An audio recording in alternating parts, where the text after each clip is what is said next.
청소년 문화복지과 교수님이 쓴 칼럼을 우연히 읽게 됐는데요. 그 칼럼에서 저는 그 거울자아 이론이라는 용어를 접하게 되었습니다. 이 거울자아 이론이 뭔가 보니까 이렇게 설명합니다. 거울 속에 자신을 보는 것처럼 다른 사람들이 바라보는 나의 모습, 혹은 다른 사람들이 나에게 기대한다고 생각되는 그 모습을 내 모습의 일부분으로 흡수하여 자아상을 형성해 간다는 이론이다. 그런 설명의 글을 제가 봤는데요.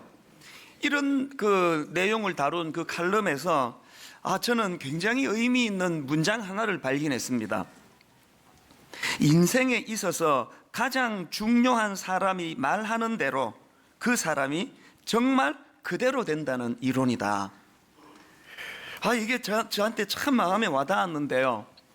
이런 내용을 다루고 있는 그 칼럼이 그 결론적으로 이제 이런 결론을 내리는데 그 뒷부분만 조금 읽어드리겠습니다.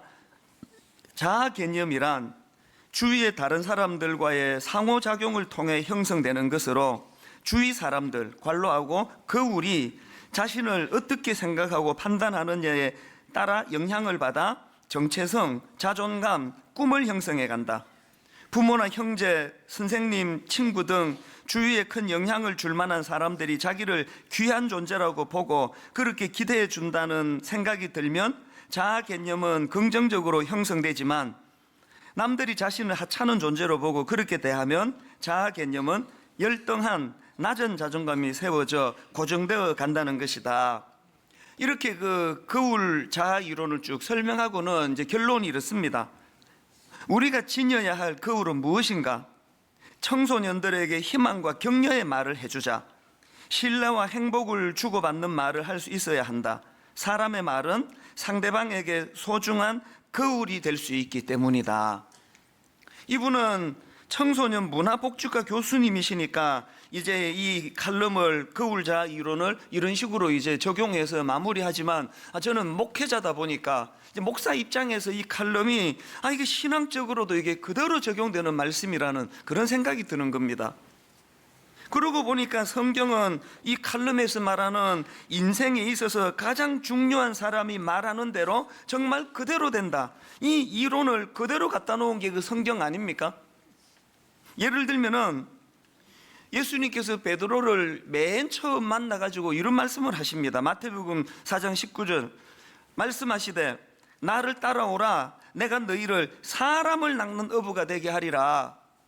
또 요한복음 1장에도 보면은 네가 요한의 아들 시몬이니 장차 게바가 될 것이다, 반석이 될 것이다.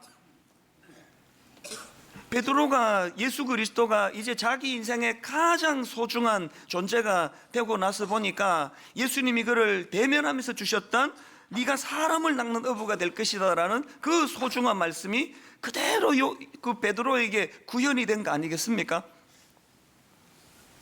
바울도 마찬가지예요.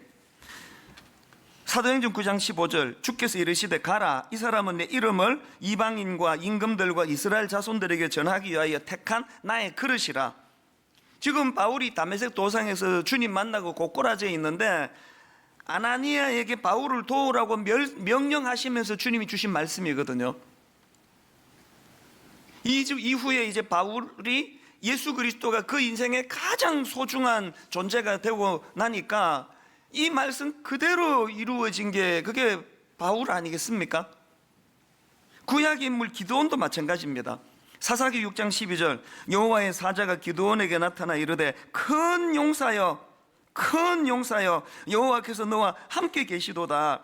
예전에 그 특세 설교 기억하시는 분 계시겠지만 이 당시로 그 기드온은 큰 용사는커녕 초라하게 짝이 없는 아주 비굴하고 비겁한 모습을 갖고 있던 사람이거든요.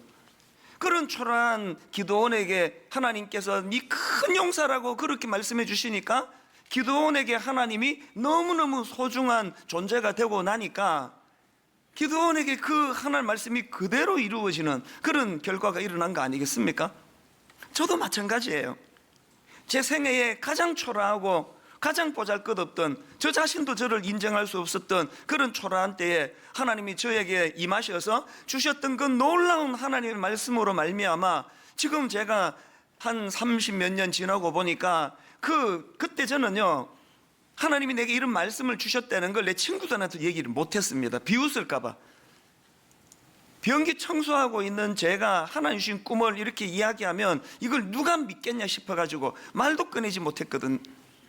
그랬는데 여러분, 30몇 년 지나가지고 제가 하나님 앞에 가슴이 벅차오르는 감격이 뭐냐 하면은요, 내가 이런 은혜를 받았다고 내 친구들한테 말하면은 다 나 비웃을 것이라고 생각하는, 제가 생각했던 거에 한 100배쯤 더 크게 저를 하나님이 사용하시고 계시다는 거예요. 이 이론이 그대로 적용되고 나타나는 게 그게 성경이고 오늘 믿는 우리들의 말씀이라는 거예요. 저는 여러분, 기왕 예수 믿는데 여러분 삶에도 이 하나님의 법칙이 그대로 나타나게 되기를 바랍니다. 그리고 그것으로 끝내는 게 아니라 그 칼렙의 맨 마지막 결론전은 청소년을 이렇게 바꾸어서 읽어봤습니다. 우리가 지녀야 할 거울은 무엇인가? 주변 사람들에게 희망과 격려의 말을 해주자. 신뢰와 행복을 주고받는 말을 할 수 있어야 한다. 사람의 말은 상대방에게 소중한 거울이 될 수 있기 때문이다. 오늘 현실적으로 교회 안에 난무하는 상대방에게 상처 주는 말, 희망을 꺾어버리는 말, 끊임없이 쏟아져 나오는 절망적인 말들, 이거는 오늘 교회가 복음의 능력이 잘 안 나타난다는 증거거든요. 정말 우리 삶에도 예수 그리스도가 내게 가장 소중한 분이 되시고, 그래서 그분이 주시는 이 놀라운 복음의 말씀들이 내게 다 능력이 되어서 이제 나도 좀 변화를 받고 싶다, 이런 꿈을 꾸신다면요, 점검해야 될 게 두 가지가 있습니다. 하나님의 말씀이 성취되는 인생으로 살기 위한 두 가지 점검. 첫째가 뭐냐? 이 질문을 하셔야 돼요. 나는 하나님을 신뢰하고 있는가? 왜 이걸 점검해야 된다고요? 아까 그 이론이 인생에 있어서 가장 중요한 사람이 말하는 대로 정말 그대로 된다고 한다면 전제가 뭡니까? 하나님이 말씀하시는 그대로 되기 위해서 가장 중요한 전제는 내가 하나님을 내 인생의 가장 소중한 분으로 모셔드려야 되는 이 전제가 필요한 거 아니겠습니까? 이런 점에서 오늘 본문의 주인공 모세는 참 어려움이 많았던 인물이에요. 자, 출애굽기 3장 9절 10절을 한번 보십시오. 이제 가라. 이스라엘 자손의 부르짖음이 내게 달하고 애굽 사람이 그들을 괴롭히는 학대도 내가 보았으니 이제 내가 너를 바로에게 보내어 너에게 내 백성 이스라엘 자손을 애굽에서 인도하여 내게 하리라. 지금 하나님은 애굽의 압제로 신음하는 백성들을 구원하실 계획을 세우면서 모세를 지도자로 부르고 계세요. 그랬더니 모세의 첫 반응이 이렇습니다. 11절 세 번역으로요. 모세가 하나님께 아뢰었다. 제가 무엇이라고 감히 바로에게 가서 이스라엘 자손을 이집트에서 이끌어내겠습니까? 모세의 이런 부정적인 반응으로 시작해서 길고 지루한 하나님과의 그 줄당기기가 이제 시작이 되는 거 아닙니까? 그게 쭉 가가지고 오늘 본문까지 옵니다. 자, 출애굽기 4장 10절을 보십시오. 모세가 여호와께 아뢰되 오 주여, 나는 본래 말을 잘 하지 못하는 자니이다. 주께서 주의 종에게 명령하신 후에도 역시 그러하니. 지금 모세의 그 하나님 말씀에 대한 부정적인 반응의 근원적인 포인트가 지금 하나님에 대한 불신 아닙니까? 주께서 말씀하셔도 달라질 거 하나도 없다고 나는 생각합니다. 이런 모세의 반응이 얼마나 답답하셨던지 그 다음 11절 12절 보십시오. 여호와께서 그에게 이르시되 누가 사람의 입을 지었느냐? 누가 말 못하는 자나 못 듣는 자나 눈 밝은 자나 맹인이 되게 하셨느냐? 나 여호와가 아니냐? 이제 가라. 내가 내 입과 함께 있어서 할 말을 가르치리라. 이 정도 설득을 하면은요, 정말 이거 아니다 싶어도 그치려라도 한번 노력해 보겠습니다. 그래야 되는 거 아닙니까? 참 모세도 정말 찔긴 사람이. 13절을 보세요. 모세가 이르되 오 주여, 보낼 만한 자를 보내소서. 저 같으면은요 됐다고만. 알겠다. 근데 니대로 가라. 우리 하나님은요 포기를 못하지. 포기를. 지금 우리가 이런 본문의 모세를 보면서 참 답답하고 한심해 보이지만 그 성경에 이걸 왜 기록해 하셨을까요? 이게 딱 우리의 모습이에요. 이게 여러분이 마음으로 안 하기로 딱 결정한 거, 하나님 말씀 앞에 단 한 번이라도 여러분이 그 승복해 본 적이 있습니까? 아마 여기 거의 뭐 몇 분 빼고는요, 딱 그 모세가 우리의 모습 아닙니까?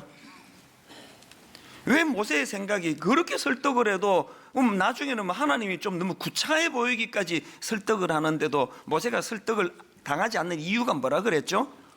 그 하나님 말씀하시는 하나님 존재에 대해서 불신을 하는데 그 말씀이 무슨 힘이 있겠냐고요. 우리가 누구를 신뢰한다면요, 그 말이 얼마나 능력인가를 저도 최근에 또 제가 경험을 했습니다. 저희 교회에 그 의사분들이 참 많으신데요, 그 중에 또 제게 참 고마운 분이 또 계세요. 이분은 딱 여기 오셔가지고 이제 설교를 딱 들으시면은 제 목소리를 딱 들으면 내 상태를 아세요. 그래서 이분은 또 그 제 얼굴을 유심히 보면서 한 번씩 연락이 와요. 그 목소리 타고 얼굴 보니까 또 병원에 한번 다녀가실 때가 된 것 같은데요. 그래서 이제 병원을 제가 방문하면은 딱딱 집어가지고 요즘 제가 이 목 아픈 거 다 없어졌어요. 월요일 돼도 이제 두통도 없습니다. 그 제가 이제 이 의사 집사님을 최근에 또 이제 만나 뵀는데요, 다른 일로 갔다가 이제 나오면서 이제 이분이 뭐 너무 이제 세상 말로 용하니까 그 나오면서 이제 분야가 아닌 것 같은데도 물어본 거예요. 요즘에 제가 이게 자꾸 배가 나와가지고 이게 걱정인데 이제 복부 비만 같습니다.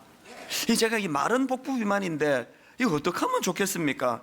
그랬더니 그분이요, 별 뭐 대수롭지 않은 듯이 굉장히 중요한 이야기를 아주 쉽게 툭 이렇게 던지는, 이렇게 이야기하더라고. 그거요, 배고플 때만 드시면 됩니다.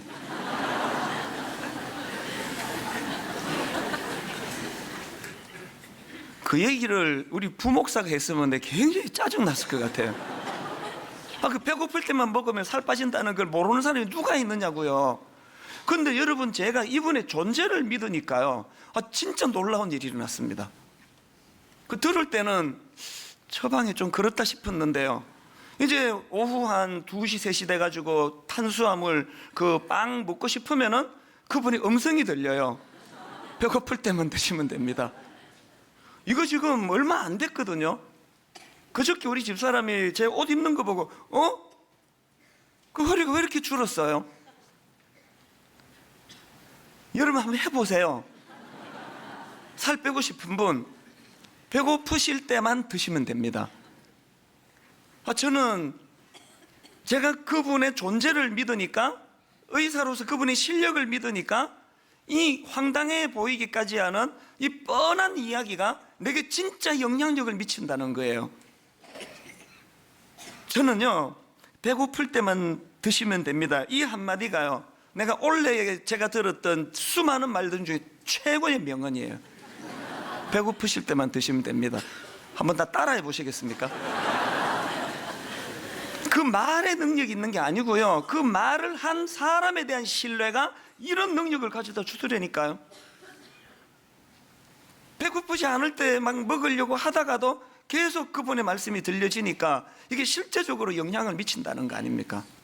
성경에 나와 있는 하나님의 말씀이 보기에 굉장히 시시해 보이고 뭐 안 믿어지세요? 그건 이 말씀이 문제가 있는 게 아니라 그걸 대하는 여러분의 태도가 하나님을 신뢰하지 않기 때문이에요. 어느 그런가 보니까 그 심리학자 칼 로저스라는 심리학자의 견해를 가지고 인간의 고독을 설명하는 그 부분을 제가 참 인상 깊게 읽었는데요, 이 칼 로저스가 말하는 인간의 고독의 원인이 뭐냐, 두 가지로 분석하더라고요. 하나는요, 이 고독이란 자기 자신으로부터 소외된 상태를 말한다는 거예요. 우리는 보통 고독은 그 원인이 외부에 있다고 생각하지 않습니까? 주변에 친구가 없어지고 아는 사람이 없으면 고독할 거라 생각하지만 그게 아니라는 거예요. 고독은 자기 스스로에 대한 실망에서 비롯된 감정이라는 겁니다. 사람은 자기 자신에 대한 불만, 또 자기를 신뢰할 수 없는 마음, 이런 데서부터 고독을 느끼게 된다는데요. 그게 참 마음에 와닿는 것 같습니다. 생각해 보니까 여러분 주변에 사람이 많다고 고독이 없어지던가요? 어떨 때는 아무도 내 주변에 없이 홀로 살아도 전혀 고독하지 않을 때가 있지 않습니까? 그 왜 그러냐? 고독의 원인은 외부의 그무엇으로서가 아니라 내 안에서 나온다는 이 학자의 말이 맞는 것 같아요. 그런가 하면은 두 번째로 심리학자 칼 로저스가 말하는 고독이라는 게 뭐냐 하니까, 고독이란 것은요, 자기를 내어줄 만한 상대를 발견하지 못한 상태, 여기서부터 나온다는 거예요. 너무 와닿더라고요. 고독이란 자기를 내어줄 만한 상대를 발견하지 못한 상태, 여기서부터 기인한다는데요. 그 글에 이런 부연 설명이 있습니다. 자기 전체를 내어 맡길 만한 대상, 그것이 일이든 사람이든 내가 목숨을 걸고 마지막 생을 쏟을 만한 그런 것이 없습니다. 이렇게 될 때에 불안하게 되고 자기 불신에 빠지게 되어서 고독을 느끼게 된다는 것입니다. 여러분, 고독하세요? 사람 탓하지 마세요. 불행하게도 여러분에게는 여러분 인생 전체를 내어 맡길 수 있는 그런 상대를 아직까지 발견하지 못했기 때문이에요. 이런 면에서 보면은 구약의 인물 요셉은요, 이 칼 로저스의 이론을 그대로 입증한 인물이에요.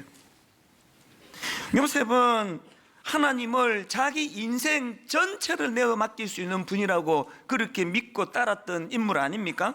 그랬던 요셉이기에 그 어린 나이에 가족 떠나가지고 남의 나라 그 인신매매 당해가지고 팔려가는 절망적인 상황에서도 적어도 요셉에게는 상처나 고독이 자리 잡지를 못했고요. 그 낯선 곳에서 그 이상한 여자 만나가지고 그런 끔찍한 누명을 써 감옥에 들어가는 순간에도 요셉에게 적어도 그 홀로 지내는 그 감옥 안의 생활이 그로 하여금 상처와 고독을 가져다 주지 못했다는 거예요. 그 모든 원인이 바로 하나님에 대한 신뢰. 무슨 근거로 그렇게 얘기하느냐? 여러분 다 아시는 말씀 아닙니까? 창세기 50장 20절.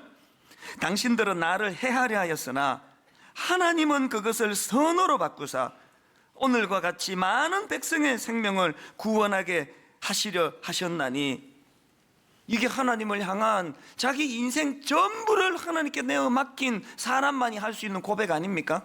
이런 요셉의 태도가 어떤 경우에도 그를 고독하지 않은 인생으로 만드는 능력이었다는 것입니다. 여러분, 요셉의 이런 믿음이 그 삶에 얼마나 큰 능력을 발휘했는지 아십니까? 여러분 혹시 요셉이 남긴 유언 혹시 아세요? 요셉이 맨 마지막에 한 그 유언이 뭔지 아십니까? 요셉이 임종을 앞두간 마지막 말은 창세기 50장 24절 25절에 나오는데요. 자, 세 번역으로 한번 보십시오. 요셉이 자기 친족들에게 말하였다. 나는 곧 죽는다. 그러나 하나님께서 반드시 너희를 돌보시고 너희를 이 땅에서 인도하여 내셔서 아브라함과 이삭과 야곱에게 맹세하신 땅에 이르게 하실 것이다. 요셉은 이스라엘 자손에게 맹세를 시키면서 일렀다. 하나님께서 반드시 너희를 돌보실 날이 온다. 그때 너희는 나의 뼈를 이곳에서 옮겨서 그리로 가지고 가야 한다. 그리고는 26절에서 요셉이 110세의 죽음에, 여러분 이 요셉이 마지막 남긴 그 유언 같은 핵심 두 마디가, 반복되는 두 마디가 이거 아닙니까? 하나님께서 반드시 너희를 돌보시고 또 하나님께서 반드시 너희를 돌보실 날이 온다. 요셉이 막 그렇게 외롭고 고독하고 힘들 때뿐만이 아니고 사람이 뭐 어디 화장실 갈 때 마음 나올 때 마음 다르다 그러지만 요셉은 총리 대신이 되고 나서도 한결같이 여호와 하나님을 자기 인생 전부를 맡길 만한 분이라고 신뢰하고 따르니까 마지막에 이런 고백을 할 수 있는 거 아닙니까? 이런 하나님 향한 신뢰가 계속 우리에게 누적됨으로 말미암아 우리도 요셉처럼 우리 인생이 마무리될 때 우리 자녀 손들에게 참 현실이 어려운 그들을 향하여 그들을 말씀으로 안심시켜주고 말씀으로 안돈시켜주며 그렇게 어른답게 그렇게 인생을 마무리하는 저와 여러분 되시기를 바랍니다. 그런가 하면은 두 번째로 하나님의 말씀이 성취되는 인생이 되기 위한 두 번째 점검이 있는데 이 질문을 던지셔야 됩니다. 나는 하나님을 더 의식하는가, 사람을 더 의식하는가? 지금 본문에서 모세가 하나님께 보인 불순종의 그 모습은 하나님보다 사람을 더 의식하는 태도에서 나온 것이라고 제가 발견했는데, 어떻게 발견을 했느냐? 오늘 본문 바로 앞에 그 출애굽기 2장에 보니까 모세의 이런 모습이 나옵니다. 2장 11절입니다. 모세가 장성한 후에 한 번은 자기 형제들에게 나가서 그들이 고되게 노동하는 것을 보더니 어떤 애굽 사람이 한 히브리 사람 곧 자기 형제를 치는 것을 본지라. 그랬더니 12절을 보십시오. 모세의 모습을 보세요.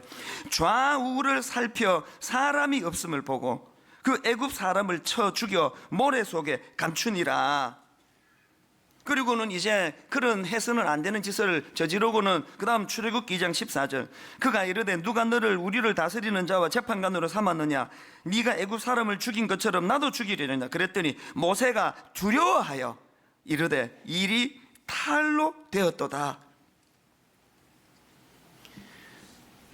위에 계신 하나님을 의식하지 못하고 주변에 있는 사람만 안 보면 된다는 생각을 했기 때문에 이런 끔찍한 악한 짓을 저질렀고, 그 결과는 두려움이에요. 두려움. 한 해를 돌아보면 이게 딱 우리의 모습 아닙니까? 목사인 제가 부끄럽고 또 부끄러운 게 이거예요. 지난 한 해 얼마나 많이 위에 계신 하나님은 의식하지 않고 그 김 집사님 이걸 어떻게 생각할까? 우리 그 장로님이 이걸 어떻게 생각하지? 우리 부목사들이 이런 걸 보고 어떻게 생각할까? 참 부끄럽게도 지난 한 해 동안 위에 계신 하나님을 의식할 때도 물론 많았지만 또 부인할 수 없는 것, 좌우를 살펴 사람이 없는 것을 보고, 그 사람이 안 보면은 그거 끝나는 겁니까? 여러분, 이렇게 왜 자꾸 마음이 불안하고 두려운지 아세요? 성경에서 말하기를 그 마음의 불안과 두려움은 하나님 의식하기보다는 사람만 의식해서 두리번거리는 그 태도에서 나온다고 그렇게 말씀하고 있는 거 아닙니까? 에스겔 2장에 보면은요, 그 하나님의 말씀과 사람의 말이 대조되면서 그 나타나는 말씀이 있는데요. 자, 에스겔 2장 1절 2절을 한번 보십시오. 그가 내게 이르시되 인자야 네 발로 일어서라. 내가 너에게 말하리라 하시며, 여기 하나님 말씀이 나옵니다. 내가 너에게 말하리라 하시며, 그랬더니 2절, 그가 내게 말씀하실 때에 그 영이 내게 임하사 나를 일으켜 내 발로 세우시기로. 내가 그 말씀하시는 자의 소리를 들으니, 여기 보니까 하나님의 말씀에 경청을 할 때 상징적인 언어가 나타나죠. 나를 일으켜 내 발로 세우시기로, 이런 결과가 나타났습니다. 여기에 반해서 6절을 한번 보십시오. 인자야 너는 비록 가시와 찔레와 함께 있으며 정갈 가운데 거주할지라도 그들을 두려워하지 말고, 그 다음 보세요. 그들의 말을 두려워하지 말지어다. 지금 앞에서 하나님의 말씀이 임할 때는 나를 일으켜 내 발로 세우시기로라는 이미지가 나타났는데, 여기에서 지금 그들의 말, 인간의 말이 나타나니까 그게 두려움으로 나타나는 거예요. 그게 두려워하지 말라 그러는 거 아닙니까? 여러분, 지난 한 해 그 주변에 인간의 말 때문에 상처받고 아파하고 두려워하고 잠을 이루지 못했던 얼마나 수많은 시간들이 있습니까? 억울하지 않으세요? 가장 가까운 주변 사람이라 할지라도, 늘 저 사람은 내게 덕담해주고 격려해주는 그런 존재라 할지라도, 그러나 내 마음에 자국으로 남는 거는 그런 가까운 사람조차도 결국은 그들의 말 통해 가지고 치유되지 않는 상처를 받는 게 인간 아닙니까? 지금이라도 여러분, 우리 이 사실을 깨달아야 돼요. 좌우를 두리번거리며 사람에게 말에만 관심을 가지면 반드시 나타나는 게 두려움이라는 거, 이걸 너무 잘 아시는 하나님이요. 예레미야 1장에 보니까 예레미야를 세우시면서 1장 5절을 한번 보십시오. 내가 너를 모태에 짓기 전에 너를 알았고 네가 배에서 나오기 전에 너를 성별하였고 너를 여러 나라의 선지자로 세웠노라 하시기로. 그랬더니 이 놀라운 하나님의 말씀 앞에 예레미야의 반응을 한번 보세요. 6절, 내가 이르되 슬프도소이다 주 여호와여 나는 아이라 말할 줄을 알지 못하나이다. 여러분 이거 아세요? 사람만 의식하고 사람의 시선만 자꾸 기웃거리는 사람은요, 이 놀라운 하나님의 말씀이 매주일 선포되는데 선포되는 그 말씀이 영향력이 하나도 없어요. 영향이 없는 정도가 아니라 어떨 땐 그게 날 슬프게 만드는 거예요. 그랬더니요, 하나님이 정확하게 그 예레미야의 문제를 아시고 8절에 이렇게 말씀하십니다. 너는 그들 때문에 두려워하지 마라. 내가 너와 함께하여 너를 구원하리라. 나 여호와의 말이니라. 지금 예레미야가 하나님 주시는 사명 앞에 나는 슬프도소이다, 나는 말할 줄 모릅니다, 이렇게 이야기하니까 하나님께서 뭐라고 진단해 주십니까? 너는 그들 때문에 두려워하지 말라. 하나님의 진단은 뭐예요? 네 모든 그 두려움의 원인은 사람을 의식하기 때문이다. 말할 줄 모른다는 건 뭘 이야기합니까? 상대방이 누굽니까? 사람이잖아요. 사람이 평가할 거 아닙니까? 사람이 나를 좋게 평가하지 않을 거라는 그런 부정적인 생각을 하나님이 지적해 주시는 거예요. 여러분 두려우세요? 저도 두렵습니다. 내년을 생각하면 목회가 막막해요. 15년, 16년, 17년 갈수록 성도들은 이제 그저 익숙한 패턴에 말씀은 말씀대로 또 삶은 삶은 대로 이게 자꾸 분리가 될 텐데 잠이 안 올 만큼 저도 두려워요. 이렇게 두려울 때마다 하나님의 말씀을 통해 어떻게 해야 됩니까? 좌우로 두리번 사람을 의식하고 사람을 바라보는 목회가 아니라 여호와 하나님, 하나님의 말씀이 내게 임하시면 다 쓰러져가는 초라한 인생도 다시 이렇게 세워주신다는 것. 저는 오늘 아침에 그 시선이라는 제목의 그 찬양을 참 제가 은혜를 받았습니다. 내게로부터 눈을 들어 주를 보기 시작할 때 주의 일을 보겠네. 내 작은 마음 돌이키사 하늘의 꿈 꾸게 하네. 언제 이런 일이 일어난다고요? 주님을 볼 때 모든 시선을 주님께 드리고 살아계신 하나님을 느낄 때 내 삶은 주의 역사가 되고 하나님이 일하기 시작하네. 네, 15년을 설교하는 강단인데 노래만 보면 왜 이렇게 떨리는 거예요? 모든 시선을 주님께 드리고 살아계신 하나님을 느낄 때, 그렇게 두려워 떨던 초라한 내 삶이지만 내 삶은 주의 역사가 되고 하나님이 일하기 시작하네. 더 정확하게 저 가사를 말씀드리면요, 이미 하나님은 오래전부터 일하고 계세요. 오래전부터 일하고 계셨지만 좌우를 두리번거리며 사람만 의식했기 때문에 그 사실을 인식하지 못했기 때문이에요. 저는 오늘 말씀의 결론을 이렇게 맺기 원하는데요, 여러분 요셉의 인생을 한번 돌아보십시오. 그 어린 사춘기 시절 그 어린 청소년에게 주셨던 하나님의 이 놀라우신 꿈, 창세기 37장 6절 10절입니다. 요셉이 그들에게 이르되 청하건대 내게 꾼 꿈을 들으시오.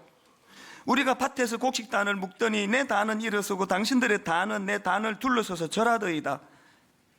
그랬더니 형제들의 반응을 보세요.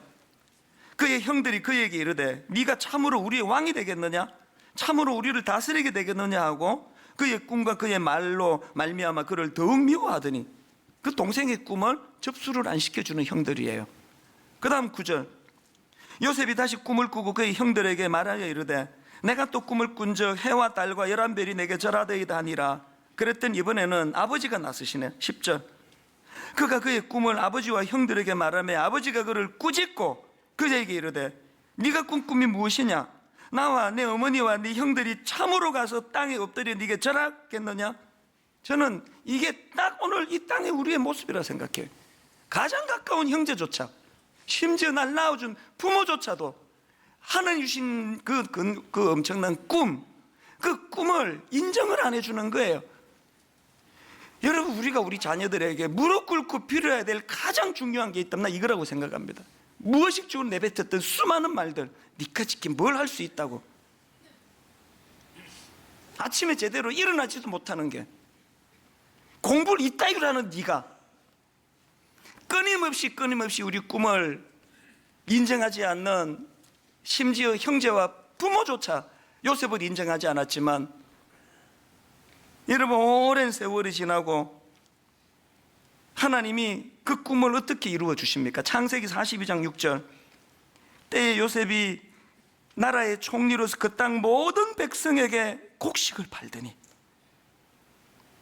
요셉의 형들이 와서 그 앞에 땅에 엎드려 절하매. 신실하신 하나님, 내 형제조차도, 심지어 내 육신의 부모조차도 내가 가진 꿈을 인정해 주지 않고 무시하고 그것을 잘라버리고, 23살 내 스스로가 너무 초라하니까 하나님 주신 꿈을 내 친구에게조차도 말할 수 없었던 그 보잘것없는 저에게 하나님은 오랜 30년의 세월 동안 그 신실하신 하나님, 시건치 않으신 하나님, 그 하나님을 믿고 인정하는 그 보잘것없는 종에게 이루어 주셨던 그 많은 놀라운 하나님의 일들을 생각하면 눈물이 나는 거예요. 우리 주 예수 그리스도의 은혜와 하나님 아버지의 다함 없는 사랑과 성령님의 감동, 감화, 위로교통 충만하심의 역사가 우리의 시선을 좌우를 두리번거리며 사람을 의식하는 시선에서 날 구원하신 예수 그리스도, 그분에게로 시선을 옮길 때 주실 평안과 안식과 다시 이렇게 세워주심을 기대하며 그렇게 새해를 기다리며 준비하는 모든 주의 자녀들 머리 위에 지금부터 영원토록 함께 하시기를 간절히 축원하옵나이다. 아멘.